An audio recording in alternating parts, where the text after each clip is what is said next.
So this is your return trip. You came down for your knee, right? What happened to your knee? Well, I wanted to have my own story, Scotty. Okay. That sounds better than the You bonehead move I made. intentionally hurt your knee Yeah. so you could. So I was training one of our courses, and the teams come in and they're excited and they've accomplished something really big. They've gone out and raised money or had a big education day, and they come in dancing. They always want to dance. So, as you know. And the music was on and everyone's dancing, so I flipped over my camera and I was videoing the team I was training that day. And they kind of, like an amoeba of love, just kind of moved across the room. So I took a step on the chair next to me, and I stepped on that chair. Been stepping on those chairs for 20 years, by the way. And it flipped backwards and flipped me forward. And I landed on one leg like a pelican and compressed and broke my knee. And luckily the building has video. And so Kareen was in the room with me and Robert, and I didn't even feel pain. I was sitting on the ground more thinking about this whole team's gonna turn around and see me laying on the floor. I gotta get up. And then I looked and they didn't even know I fell. They didn't hear anything. The music was on. And then Robert goes, "Do you need help?" And he walked over. And when he went to pick me up, I felt something, and he goes, "Don't put your foot on the ground." So I tapped it a little and couldn't not even put my toe down. So straight to the ER behind us, but Kareen ran back and got the video off the camera, and we went into the ER about 7 minutes later. Actually, one of the hospitals, Ken advises, and the doctor said, "You have a video?" I go, "Yeah." He went and looked at the video. It was like, 3 minutes long. And he knew exactly what I did, and it was a Sunday.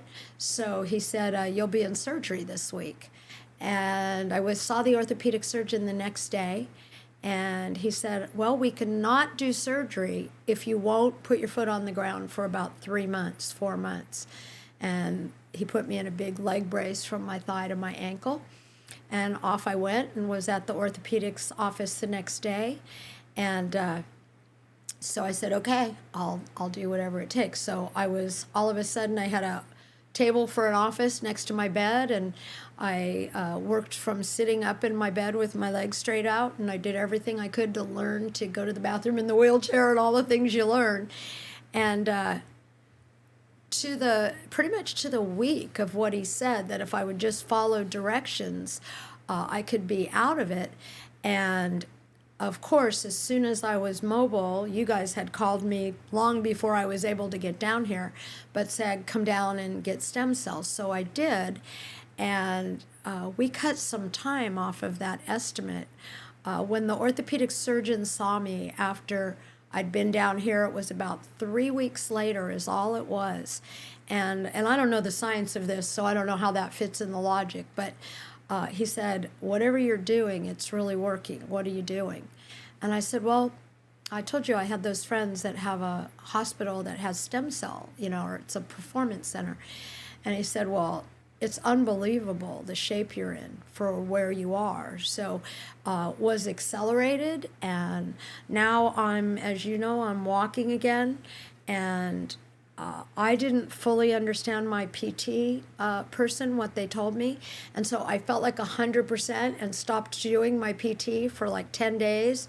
And all of a sudden I saw bruises on my toe and I was limping a little. And then our friend Dom said, "You can't stop. You have to keep doing that, maybe forever. You have to do your little exercise."